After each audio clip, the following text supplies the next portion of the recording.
Wouldn't it be strange if somebody from outside Russia brought gold and silver to the Wagner Group to create mayhem in Russia? I don't think they would have any problem with doing that. There are now few nails left to go in Putin's coffin. I think he's made a real strategic, tactical blunder by getting rid of Prigozhin. And there are two reasons for this. Firstly, the oligarchs who Putin relies on have been hunkered down in Moscow now for 18 months. They're diving for their cellars virtually every day from Ukraine drones. They can't go to their super yachts in the Med or their villas. And they're getting increasingly frustrated. And crikey now, who would get in your private jet from Moscow airport to go to the Crimea or some other vacation spot in Russia?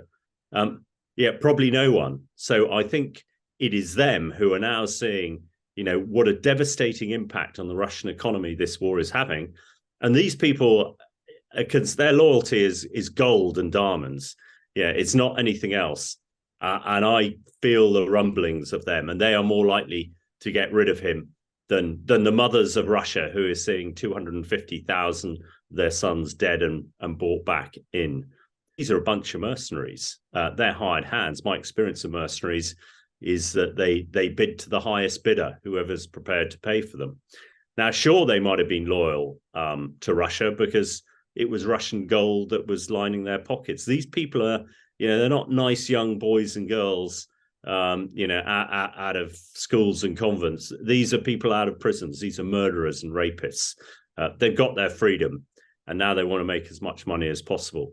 So initially, they went to Belarus. And of course, then they did the bidding of the president there, Lukashenko, who, although an ally of Putin, is, not directly involved with the Russian state. They're quite happy to take his money, quite happy to take money in Africa. So I think there is a position now whether, can Putin control them? Well, the other thing Putin did yesterday was to get rid of his most effective general, General Surovkin. Putin has now got rid of all his effective generals, Surovkin, Prigozhin, Pavlov. He is left with Shoigu and Gerasimov running the show. Now, these people are desk jockeys. They're not fighting soldiers. They have many medals on their chest, but their medals are for cookery and needlework. They're not for fighting. So you put all this together, and Putin, I hope, is in a precarious position. And wouldn't it be strange if somebody from outside Russia brought gold and silver to the Wagner Group to create mayhem in Russia?